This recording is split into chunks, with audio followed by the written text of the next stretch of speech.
ఈరోజు కన్నా రజనీ గారు ఒక్కొక్క వీడియోలో ఒక్కొక్క యాంగిల్ చూపించారు. ఆమె నిజంగా చెప్తున్నా వైఎస్ఆర్సీపీ పార్టీ ఆమె వెనకాలండి ఒక పొలిటికల్ గేమ్ ఆడిస్తుంది అనేది నాకైతే క్లియర్గా అర్థమైపోతుంది.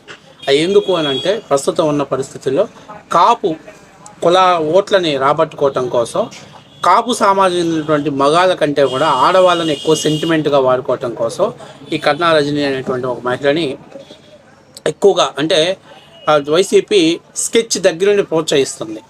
ఇందులో ముఖ్యమైన విషయం ఏంటంటే అసలు ఈమె ఎందుకు ఇంటరాక్ట్ అవుతుంది, ఈ విషయాలలో సంబంధం లేని విషయాలలో ఈమె ఎందుకు గెలుకుతుంది అనేటువంటిది పక్కన పెట్టేస్తే వైసీపీ స్క్రిప్ట్ని ఎంత బాగా అమలు చేస్తుందో ఈమె యాక్టింగ్ చూసి నాకు చాలా ముచ్చటేసింది. ఇందులో చాలా ముఖ్యమైన విషయం ఇది. ఫస్ట్ ఒక వీడియో చూపిస్తాను, చూడండి. చూస్తేనే ఇదంతా స్క్రిప్టెడ్ ఆర్గనైజేషన్, ప్రభుత్వాన్ని మీద వ్యతిరేకత తెప్పించడం కోసం, కేవలం ఒక సామాజిక వర్గాన్ని వైసీపీకి దగ్గర చేసుకోవడం కోసం వీళ్ళు ఆడుతున్న పొలిటికల్ డ్రామా అనేది అర్థమవుతుంది. ఇక్కడ చూడండి. జనసేన ప్రాథమిక సభ్యత్వానికి రాజీనామా చేయాలి కదా. 100% సార్. మరి సార్ అప్పటికప్పుడు రాత్రుల పూట నాకు ఫోన్ చేసినారు, నేను ఆయనకి చెప్పినాను సార్ ఇది తప్పు, అక్కడ గొడవ జరుగుతుందని. అంటే ఇప్పుడు నైట్ రాజీనామా చేసి పొద్దున్నే మాట్లాడాలా? ఈ రోజు చేసిండొచ్చు కదా, నిన్న చేసిండొచ్చు కదా, మొన్న చేసిండొచ్చు కదా, ఎప్పుడు చేయకూడదు? ఇప్పుడు నేను పార్టీ నుంచి బయట ఉన్నట్టే సార్. నా వల్ల పార్టీలో నేను లేను, పార్టీకి నాకు సంబంధం లేదంటారా? 100%. ఇప్పుడు నేను అదే చెప్పింది. జనసేనకు మీకు సంబంధం లేదా సార్? నా వల్ల మా అన్నకి ఇబ్బంది జరుగుతున్నప్పుడు జనసేనకు అది వద్దు, స్ట్రైట్ పాయింట్. జనసేన పార్టీకి మీకు సంబంధం ఉందా లేదా? అంటే సిద్ధాంత పరంగా ఉంది, పార్టీ పరంగా లేదు. అదొద్దు, ఒకటే మాట, 2 నాలుకల ధోరణి వద్దు నాకు. అయితే లేదు అంటే ఏంటి దాని అర్థం? పార్టీకి ఉందా లేదా? పార్టీతో రజనీ అంటే ఉత్త న్యాయవాద, జనసేన నాయకురాల? 100% న్యాయవాది అంతే. పార్టీకి అది ఇప్పుడు ఆమె ఏమంటుంది, నిన్నటిదాకా వైసీపీ వాళ్ళు ఏం చెప్పారు, వైసీపీ జనసేన రాష్ట్ర అధికార ప్రతినిధి కన్నా రజనీ గారు అంబటి రాంబాబు గారు అరెస్ట్ చేసినప్పుడు దాన్ని వ్యతిరేకించారు, జగన్మోహన్ రెడ్డి గారి నిర్ణయాలని ఆమె సమర్థించారు, అలాగే కూటమి యొక్క నిర్ణయాలని పూర్తిగా వ్యతిరేకించారు. ఇప్పుడు ఆ ఒక్క విషయమైనా అంబటి రాంబాబు మీ కాపు సమాజం చెందిన వ్యక్తి కాబట్టి అరెస్ట్ చేస్తే తప్పు పట్టావు. మరి మీ కాపు సమాజం చెందినటువంటి అంబటి రాంబాబు లకారాలతోటి రాష్ట్ర ముఖ్యమంత్రిని తిడితే పర్వాలేదా? పోనీ వైసీపీ అధికారంలో ఉన్నప్పుడు ఈ కాపు సమాజం చెందినటువంటి అంబటి రాంబాబు పేరుని రాని వాళ్ళిద్దరూ కూడా పవన్ కళ్యాణ్ గారిని, పవన్ కళ్యాణ్ గారి తల్లి గారిని, పవన్ కళ్యాణ్ గారి సతీమణి గారిని ఎన్నో జుబుచ్చాకరమైన మాటలు మాట్లాడినప్పుడు మరి అప్పుడు ఎందుకు మీకు ఈ కులం కార్డు గుర్తుకు రాలేదు? ఆ రోజు ఎందుకు మాట్లాడలేకపోయారు?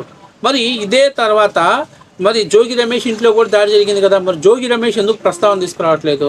ఎందుకంటే మనకు అవసరమైంది ఏంటి, నిన్ను ఒక కాపు సామాజిక చెందిన మహిళ బయటకు వచ్చేసి ఆవేదన వ్యక్తం చేసింది అని చెప్పేసి చెప్పడం కోసం.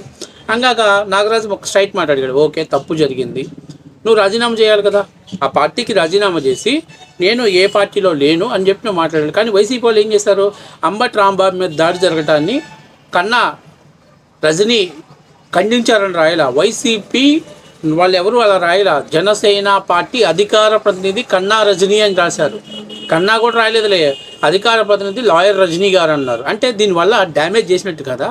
ఇంకా నువ్వు పార్టీకి డ్యామేజ్ చేస్తా, పవన్ కళ్యాణ్ మన్నా అంటే ఎట్లా, ఏ సిద్ధాంత ప్రకారం మీ అన్న అవుతాడు? అది కూడా క్లారిటీ చేయాలి. అంటే ఇవన్నీ ఏంటంటే వైసీపీ ఆడుస్తున్నటువంటి పేమెంట్ ఇచ్చి ఆడుస్తున్నటువంటి పొలిటికల్ డ్రామా. వాటిల్లో సరే ఈ ఒక్క విషయంతో తాగావా, తర్వాత అనేకమైన విషయాలు జగన్మోహన్ రెడ్డికి జాకీలు వేసావు. అయితే గన్నవరంలో ఫ్లైటు పులివెందుల్లో హైజాక్ అవటం, పులివెందుల్లో ల్యాండ్ అవటం, కానీ తర్వాత పోతే జగన్మోహన్ రెడ్డి నన్ను ఎప్పుడు ఇబ్బంది పెట్టలేదు, వైసీపీ సోషల్ మీడియా నన్ను ఎప్పుడు ఇబ్బంది పెట్టలేదు అంటాం. కానీ ఇలాంటివన్నీ కూడా అంటే ఒక రకంగా జగన్మోహన్ రెడ్డికి వైఎస్ఆర్సీపీ పార్టీకి ఎలివేషన్స్ ఇస్తూ పోయావు. అదేంటి, నువ్వు అంబటి రాంబాబు మీద దాడి జరిగింది దాని గురించి కదా నువ్వు మాట్లాడింది, మరి తర్వాత ఈ కాలమ్స్ అన్ని ఎందుకు మాట్లాడేవి, వీటన్నిటిని ఎందుకు ఎలివేషన్స్ చేస్తూ వచ్చావు? వాటి గురించి మాట్లాడలా. తాజాగా ఆమె ఒక ఏడుస్తుంది మీడియా ముందుకు వచ్చి. ఇప్పుడు మీకు ఒక వీడియో చూపించాను కదా, ఇంకొక వీడియో చూపిస్తా. ఆమె మీడియా ముందుకు వచ్చేసి పెద్ద ఎత్తున కన్నీళ్లు పెట్టుకుంటుంది. ఏంటి అసలు ఆ విషయం ఏంటి, ఎందుకు? జగన్మోహన్ రెడ్డి స్క్రిప్ట్ సెకండ్ స్టేజ్కి తీసుకొచ్చేసారు. అక్కడ చూడండి. ఈరోజు సోషల్ మీడియాలో నా గురించి జరుగుతున్న ట్రోలింగ్ చూస్తుంటే సార్ ప్రతిరోజు నేను ఏడుస్తున్నాను సార్. నాకు అసలే అనారోగ్యం బాగోదు. ఒక్క నెల రోజుల క్రితమే కదా సార్ గుండెపోటు వచ్చి హాస్పిటల్లో అడ్మిట్ అయ్యా. నా కళ్ళ ముందు తప్పు జరిగింది సార్. గుంటూరులో ఫ్లెక్సీ కడితే కొట్టుకుంటారు అని చెప్పారు. మా తెలుసులే, మేమేంటో మా తెలుసులే అన్నారు. తెల్లారి నిప్పు పెట్టి తగలబెట్టుకున్నారు. అదే ఆ రోజు ఫ్లెక్సీ తీసేసి ఉంటే ఇంత గొడవ జరగదు కదా. అరే ఎలా రాయాలనిపిస్తుంది సార్ ఒక ఆడబిడ్డ గురించి.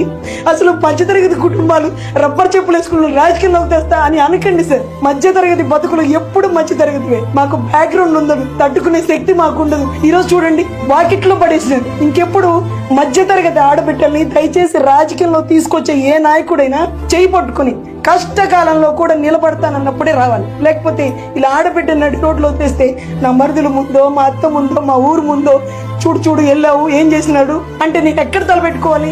మీరు ఇన్ని ప్రశ్నల్లో ఎప్పుడైనా అన్న అనే అంటాను కానీ అంతకు మించి దాటి అనను సార్. ఇండైరెక్ట్ గా పవన్ కళ్యాణ్ గారిని బ్లేమ్ చేస్తుంది.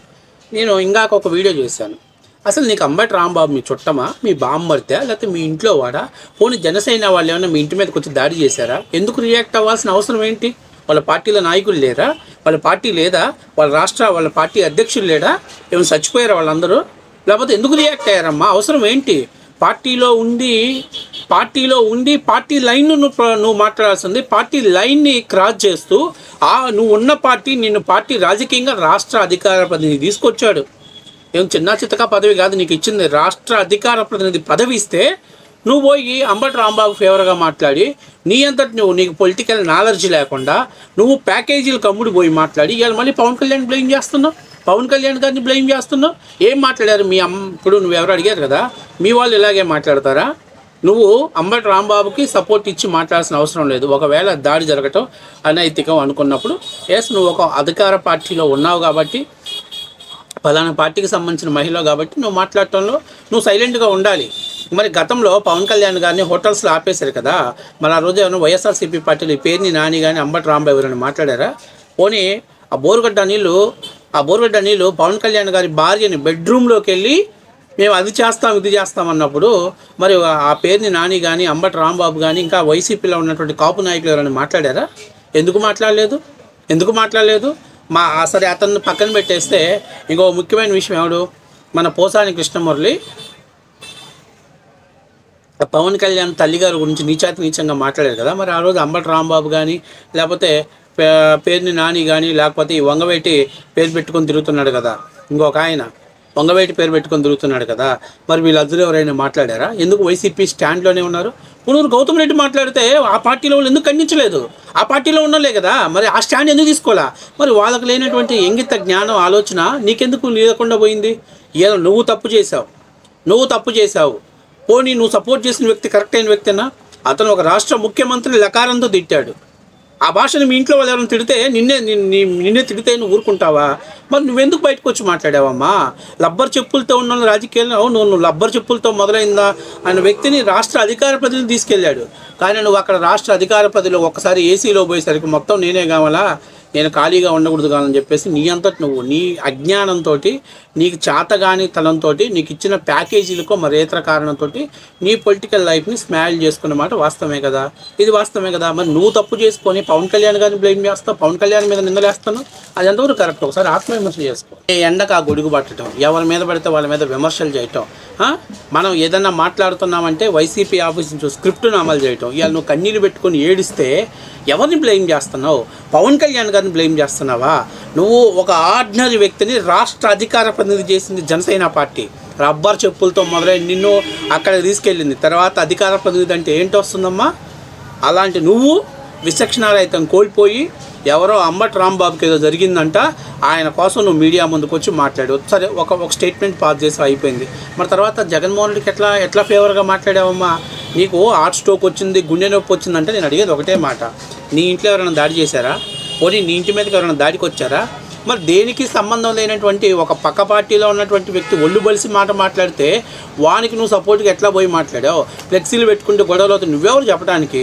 నీకేం పని? నువ్వు రాష్ట్ర అధికార ప్రతినిధి ఉన్నదానికి నీ ఇలాంటి లోకల్ పాలిటిక్స్లో ఎంటర్ అయ్యి నువ్వు నీ మార్క్ చూపించుకోవాలని ప్రయత్నం చేస్తున్నావా? ఇవన్నీ వైసీపీ ఆఫీస్ నుంచి వచ్చేటువంటి డ్రామాలు. ఇవన్నీ డ్రామాలు ఆడి ఏదో పెద్ద ఎత్తున రాజకీయ లబ్ధి పొందుదాం, జగన్మోహన్ రెడ్డి గారికి ఏదో రాజకీయంగా బెనిఫిట్ చేద్దామంటే చివరికి వాడుకొని వదిలేస్తాడు. ఇంకో ముఖ్యమైన విషయం ఈ వీడియో చూడండి. ఇందాక ఒక షో డెబిట్లో మాట్లాడారు. మాట్లాడితే ఏమంటుంది, అసెంబ్లీలో రాష్ట్ర ముఖ్యమంత్రి గారు బైబిల్ పట్టుకుంటే తప్పు అన్నారంట. అంటే ఇదేంటి టెంప్టింగ్ న్యూస్? ఎందుకు చేస్తున్నావు? ఎవరి కోసం చేస్తున్నావు? వైసీపీ ఆఫీస్లో నుంచి వచ్చాడు, స్క్రిప్ట్ను అమలు చేస్తున్నావు. సిగ్గు అనిపించట్లేదా నీకు? ముఖ్యమంత్రి అన్నాడా? ముఖ్యమంత్రి గారు ఏమన్నారు? పలానా సాంప్రదాయం ప్రకారం మీరు పెళ్లి చేసుకుంటే ఎస్ ఆ సాంప్రదాయం ప్రకారం చేసుకున్నామని చెప్పండి, తప్పేం లేదు. అంటే టీటీడీ దేవస్థానంలోకి అన్యమతస్తుని ఎంట్రీ చేస్తారా? చేసి పదవులు ఇస్తారా? ఉద్యోగాలు ఇస్తారా? అంటే డబ్బులేమో హిందువులు ఇస్తారు, జీతాలేమో మీరు ఎవరో పడితే వాళ్ళకి పంపిణీ చేస్తారా? అది ప్రశ్నిస్తే కూడా అది తప్పు. అది అసలు దానికి సంబంధం లేనటువంటి అంశాన్ని తీసుకొచ్చి ఇక్కడ ముడిపెడతారు. ఏంటి అసలు? నువ్వేమో అన్ని టెంప్టింగ్ న్యూస్ చదువుతావు, దానికి ఎవరన్నా రియాక్ట్ అయ్యి దానికి కౌంటర్ ఇస్తే, నేను ఒక మహిళని, నాకు గుండె జబ్బు ఉంది, మొన్నే హాస్పిటల్ నుంచి వచ్చాను, రెస్ట్ తీసుకోమ్మా, ఇప్పుడు రాష్ట్రంలో వచ్చిన నష్టం ఏం లేదమ్మా,